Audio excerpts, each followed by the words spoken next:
Normally আমরা যেটা মনে করি যে কোলেস্টেরলের আমাদের যে শরীরে কোলেস্টেরল হয় এটার রিজন হলো ব্যাড ডায়েট। ওকে, এটা bad diet is a part, but main যে রিজনটা সেটা কিন্তু আসলে ব্যাড ডায়েট না।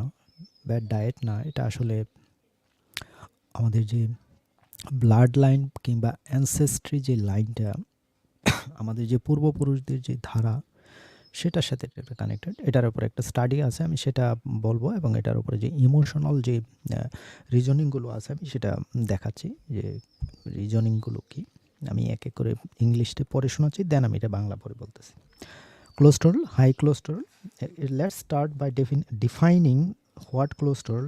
This element is when a type of lipid produced by liver in the body. Cholesterol is essential part of the normal functioning of the body. কোলেস্টেরলের যে definition দিচ্ছে সেটা হলো যে এটা একটা টাইপ, এটা একটা টাইপ অফ রোগ, এটা type of lipid produced by the liver. মানে ফ্যাট, যে লিপিড ফ্যাটটাকে বলে, যে ফ্যাটটাকে নাম দিয়েছে লিপিড, সেই লিপিড ফ্যাটটা আমাদের লিভারে প্রডিউসড হয়। এবং কোলেস্টেরল কিন্তু আমাদের বডির জন্য একটা এসেনশিয়াল, এই যে বলতেছে normal functioning of the body, বডির নর্মাল ফাংশনিংয়ের জন্য কোলেস্টেরল দরকারি। কিন্তু হাই কোলেস্টেরল হলেই প্রবলেম, সেটা নিয়ে একটু বলতেছে। Cholesterol is necessary for our health of the body since all cells are surrounded by the lipid layers that include cholesterol. মানে কোলেস্টেরল আমাদের হেলথের জন্য নেসেসারি, অ্যান্ড যেহেতু all cells are surrounded by lipid layers, এই যে fat, প্রতিটা cell আমাদের প্রতিটা কোষই লিপিড লেয়ার দিয়ে সারাউন্ডেড, মানে ফ্যাট দিয়ে সারাউন্ডেড, দ্যাট ইনক্লুড কোলেস্টেরল। এবং এই ফ্যাটটা কোলেস্টেরল ধরে রাখে বা কোলেস্টেরল রাখে, include cholesterol. For many people, the abnormally high level of cholesterol causes health problems such as atherosclerosis, heart attack and stroke. Abnormally যেটা হয় ম্যাক্সিমাম মানুষের ক্ষেত্রে, যখন কোলেস্টেরল লেভেল অনেক হাই হয়ে যায় তখনই স্ট্রোক এবং হার্ট অ্যাটাক হয়। আর নর্মাল লেভেলে কোলেস্টেরল কিন্তু বডির জন্য দরকারি, সেই কথাগুলি বলছে। তারপরে যেটা বলছে যে ইট ইজ দেয়ার ফোর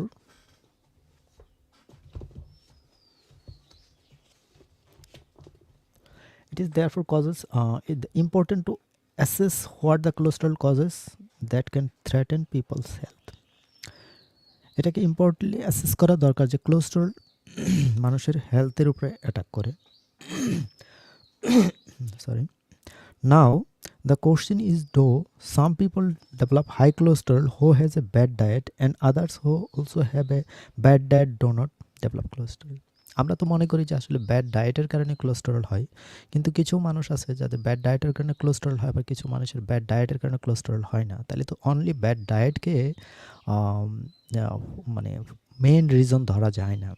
এটার উপরে স্টাডি যেটা বলতেছে, well in reality people who also have a bad diet and doesn't develop HC মানে high cholesterol actually often develop another type of mental ailment that caused by the bad diet. Bad ডায়েটের কারণে high cholesterol হয় না, যারা bad diet নেয় কিংবা তারপরে high cholesterol হয়, যদিও তাদের অন্য রোগ হইতে পারে ব্যাড ডায়েটের কারণে, কিন্তু ব্যাড ডায়েটের কারণে যে কোলেস্টেরল হাই কোলেস্টেরল হবে ব্যাপারটা এমন নয়। Now what sets this two people apart, এই দুইটা মানুষকে কীভাবে আলাদা করে সেটা বলতেছে। This is actually simple. Genetic predisposition, মানে আমাদের পূর্বপুরুষদের ধারা থেকে বিষয়টা আসে। হাই কোলেস্টেরল যে অনলি ব্যাড ডায়েটের কারণেই হবে এমন না, এটা জেনেটিক্যাল ব্যাপার, এটা পূর্বপুরুষদের অ্যানসেস্ট্রাল যে লাইন, আমাদের যে ধারা, বংশগত ধারা, সেটা থেকে আসে। The person who is more sensitive to high cholesterol will also have the family history and ancestral history of, or perhaps high fatty unhealthy diet, which means that their body is more sensitive to fatty foods compared to the person who is less sensitive to each, which in that case might have a healthier diet history in their ancestry. মানে দুইটা পার্সনের কম্পারে এটাই বলতেছে যে bad diet খেলে একজনের হচ্ছে আরেকজনের হচ্ছে না। এটা যার হাই কোলেস্টেরল হচ্ছে, মূল রিজন হলো তার পূর্বপুরুষরা অবশ্যই আনহেলদি ব্যাড ডায়েট কনজিউম করত।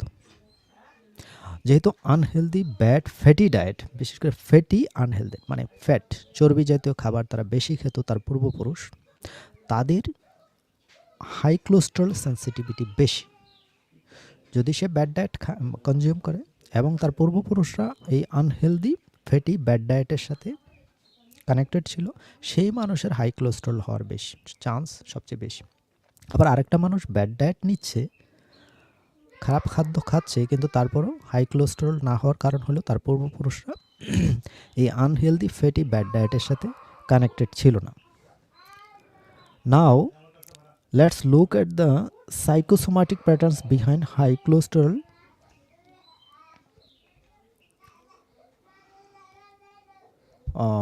Emotional, okay. Let's quickly look at what I said earlier about the medical explanation of for high cholesterol. Lipid fat produced by the liver in the body. আমরা আগে যে বলতেছিলাম যে আমাদের যে lipid এবং ফ্যাটটা produce হয় এটা কিন্তু আমাদের লিভারে তৈরি হয়, সেটাই বলছে। Now according to my metaphysical anatomy, আমি যে বইটা পড়তেছি সেই বইটার কথা বলতেছে। Language and interpretation, fat is a protection barrier that also absorb toxin to protect from the body from the absorbing it. এই যে ফ্যাট লিপিডটা কিন্তু আমাদের বডির জন্য দরকার। কেন দরকার? তারা কী করে আমাদের বডির টক্সিনগুলোকে অ্যাবজর্ব করে। আমাদের লিভার যে ফ্যাটটা তৈরি করে সেই ফ্যাটটা কিন্তু আসলে দরকার। কেন দরকার? আমাদের বডির এক্সেস যে টক্সিনগুলো সে অ্যাবজর্ব করে ফেলে, যেটা আমাদের বডিকে অ্যাবজর্ব করতে দেয় না। তার মানে আমাদের বডির জন্য এটা অনেক উপকারী lipid fat, and it holds reserve for the body, but in this case fat represents emotional protection. মানে প্রবলেমটা হইলো ফ্যাট কিন্তু আবার ইমোশনাল ব্যারিয়ার হিসেবে কাজ করে। কীভাবে করে এটা একটু দেখেন। Now the lipid fat is produce by the liver, okay, liver দিয়ে লিপিড ফ্যাট প্রডিউস হয়, and the liver represents anger, resentment, emotional boundaries that are not being express in a healthy way. কারণ আমি মানে client নিয়ে কাজ করতে করতে আমি জানি, যেহেতু এটার সাথে ইমোশনাল ব্লকেজ কোন জায়গায় কোন ইমোশনাল ব্লকেজটা থাকে এটা আমরা জানি। যেমন আমাদের লিভারে কিন্তু রাগ, বিরক্তি, তিক্ততা স্টোর হয়। এই সাথে এটা একটু কথা বলি, যেমন রাগ যেমন এটা একটা জাপানে একটা স্টাডি হয়েছিল যে স্টিল, কারো বডিতে যদি স্টিলের মানে এলিমেন্টটা বেশি থাকে সে রাগের ফ্রিকোয়েন্সি বেশি হোল্ড করে রাখে। তার মানে বিভিন্ন ধরনের এলিমেন্ট, ধরুন লোহা, তামা, সীসা, পারদ, মার্কারি, এই টাইপের যত মানে এলিমেন্ট আছে, টক্সিক এলিমেন্ট আছে, প্রতিটা এলিমেন্ট কী করে বিভিন্ন ধরনের নেগেটিভ ফ্রিকোয়েন্সিকে অ্যাবজর্ব করে হোল্ড করে রাখে। তো ফ্যাট যেহেতু লিভার ফ্যাটি লিপিডটা আমাদের টক্সিন হোল্ড করে, এখন যদি নেগেটিভ টক্সিনগুলো হোল্ড করে, তাহলে এটা আবার কী করতেছে, আমাদের রাগ, বিরক্তি, তিক্ততা, এই জিনিসগুলো কিন্তু হোল্ড করে রাখে কোথায়, আমাদের লিভারে। যার কারণে দেখবেন লিভার ক্যান্সার, গল স্টোন, এগুলো কিন্তু রাগ, বিরক্তি মানে স্টোর হয়ে থাকার কারণে কিন্তু হয়। তাহলে একদিকে যেমন লিভার ফ্যাটি মানে এই লিপিডটা ফ্যাটটা উপকারী, আবার ক্ষতিকরও। কারণ সে কী করতেছে, বডি যাতে অ্যাবজর্ব না করে সেই টক্সিনটা অ্যাবজর্ব করে। আবার এই লিপিড দরকার আমাদের বডিকে হেলদি ওয়েতে কন্টিনিউ করার জন্য, কোলেস্টেরলটাকে সেভ রাখার জন্য। কিন্তু আবার এই লিপিডটাই আমাদের ক্ষতির কারণ হয়ে যাচ্ছে, কারণ সে এই যে এক্সেস টক্সিন অ্যাবজর্ব করে রাখতেছে, সে কী করে আবার রাগ, ঘৃণা, রাগ, বিরক্তি, তিক্ততাকে অ্যাবজর্ব করে রাখে। তখনই আমরা আবার আমাদের লিভার ড্যামেজ হয়ে যাচ্ছে, অসুস্থ হয়ে যাচ্ছে। সেই কথাটা এখানে বলছে, boundaries are not being expressed in a healthy way.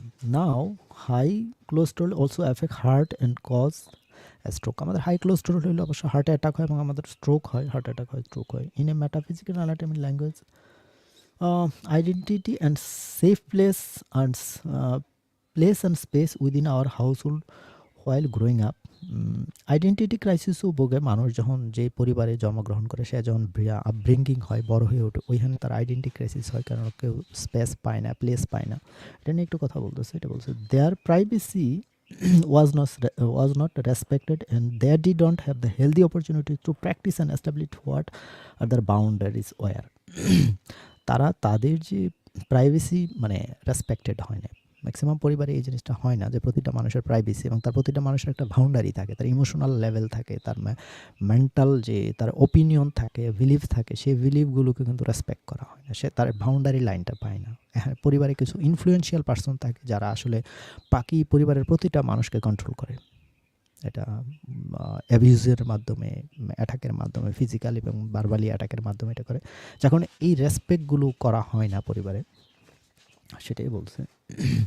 Healthy opportunity to practice and establish what the boundaries and where, and that communication was extremely challenged. পরে তার ফলে কি হয়, তাদের যে কমিউনিকেশন মানে কমিউনিকেশনটা পরিবারে তারা কীভাবে নিজেকে রিপ্রেজেন্ট করবে সেটা তো মানে হাইলি চ্যালেঞ্জড হয়।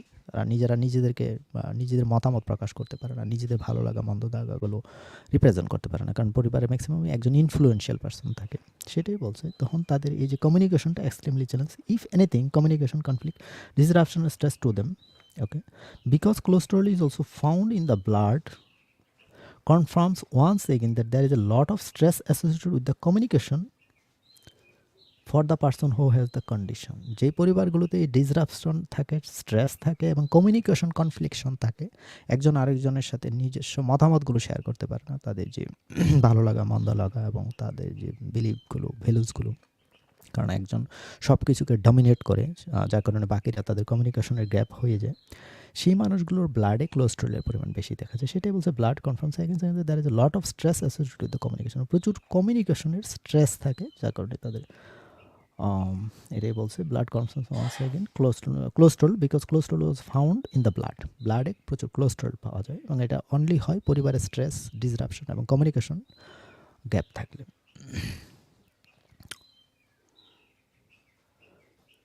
Now, the communication is often expressed as a passive aggressive manner, and the driver and motivator of the communication is suppressed anger due to boundary failures from the past. But what there is more.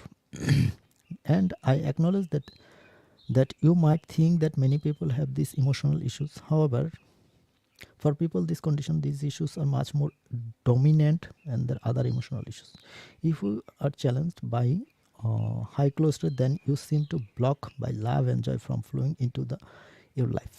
এবং কিছুক্ষণ আগে যেমন বলতেছিলাম, bad ডায়েটই only reason না, ancestral পূর্বপুরুষরা একটা important factor, পরিবারে কমিউনিকেশনটা একটা ইম্পর্টেন্ট ফ্যাক্টর, পরিবারে ইনফ্লুয়েন্সিয়াল পার্সনটা আপনাকে কমিউনিকেট করতে দিন না। আরেকটা বড় যে রিজন সেটা হলো যে আপনি যেই পরিবারগুলোতে বড় হন, সেই পরিবারগুলোতে যদি অ্যাকচুয়ালি ভালোবাসা না থাকে, ভালোবাসা এবং আনন্দ ব্লক হয়ে থাকে, তাহলে কিন্তু একটা গ্রেট রিজন যে আপনার হাই কোলেস্টেরল হবে।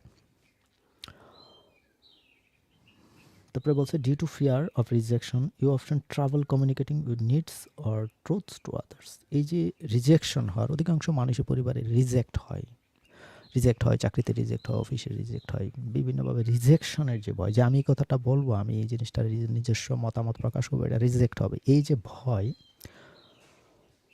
We often have a travel communicating with needs, যার ফলে কী হয়, সে তার চাওয়া পাওয়াগুলো বলতে পারে না, প্রপারলি কমিউনিকেট করতে পারে না, অ্যান্ড ট্রুথ টু আদার্স, এবং সত্যটা অন্যকে বলতে পারে না। আমরা অধিকাংশই জীবনে সত্যটা বলতে পারি না, কারণ অধিকাংশ মানুষ সত্যটা শুনতে চায় না, ইভেন সত্য শোনার যোগ্যতায় অধিকাংশ মানুষের নেই, যার কারণে আমরা মিথ্যাটা বলি। তার মানে আমাদের কমিউনিকেশনটা গ্যাপ হয়, এটা আমাদের মেন্টালি ফিজিক্যালি স্ট্রেস তৈরি করে। এটাও একটা রিজন যে মানুষের হাই কোলেস্টেরল হওয়ার।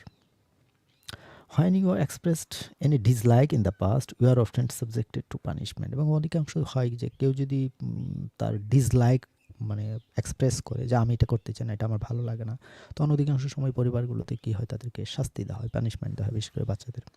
এটা একটা রিজন, তখন তারা কমিউনিকেশন মানে ডিসলাইকটা মানে এক্সপ্রেস করতে পারে না, যে বলতেছে যে মা বাবা বলতেছে এখানে যেতে হবে, কোথাও যেতে হবে, কিন্তু সে যেতে ইচ্ছুক না, কিন্তু এটা প্রকাশ করলেই তাকে মানে শাস্তি দেওয়া হয়, তখন সে কিন্তু নিজেকে এক্সপ্রেস করতে পারে না। Bitterness and anxiety often go in hand with the people with the suffer through high cholesterol. এবং মানুষের জীবনে যে তিক্ততা এবং অ্যাংসাসনেস, ভবিষ্যৎ নিয়ে দুশ্চিন্তা, সেটাও কিন্তু hand in hand with people, একসাথে যায় হাই কোলেস্টেরলের রিজন। তো এই যে ইমোশনাল ট্রমাগুলো, ব্লকেজগুলো কিন্তু আসলে হাই কোলেস্টেরলের কারণ। হাই কোলেস্টেরল যে অনলি শুধু ব্যাড ডায়েটই রিজন এমন নয়, এটাই নিয়ে আমরা আলোচনা করতেছিলাম যে ব্যাড ডায়েট খেলেই যে সবার হাই কোলেস্টেরল হচ্ছে এমন না, কারো হচ্ছে কারো হচ্ছে না, যার হচ্ছে তার অ্যানসেস্ট্রাল লাইনে অবশ্যই আনহেলদি ফ্যাটি ডায়েট ডায়েটটা ছিল এবং তাদের এই যে ব্লাড লাইন বংশ পরম্পরা বা ধারা পরম্পরায় এই জিনিসটা চলে আসে, তাদের সেন্সিটিভিটি পার্সেন্টেজ অনেক হাই যে তাদের হাই কোলেস্ট্রল হবে। আবার যারা ব্যাড ডায়েট খাচ্ছে কিন্তু তারপরেও হচ্ছে না। হয় না যে সিগারেট খাচ্ছে কিন্তু চেইন স্মোকার, তারপরেও তার কোনো প্রবলেম নেই, ক্যান্সার হচ্ছে না। কিন্তু এগুলো আবার নর্মালি অল্প অল্প খায়, হয়তো বা একটা দুটো সিগারেট খায়, তার ক্যান্সার হয়ে গেছে। কারণটা হলো তার পূর্বপুরুষদের একটা কানেক্টিভিটি আছে। মূল যে আজকের আলোচনায় হাই কোলেস্ট্রলের মেইন যে ফোকাস পয়েন্ট কিন্তু সেটাই যে আসলে ব্যাড ডায়েট অনলি না, এটার সাথে আপনার বংশধারার একটা কানেকশন আছে। যদি আপনাদের পূর্বপুরুষদের এই প্রবলেম থেকে থাকতো তাহলে আপনার এই হাই কোলেস্ট্রলের চান্সেসটা ভেরি হাই অন্যের তুলনায় যার পূর্বপুরুষদের এই আনহেলদি ডায়েট ছিল না।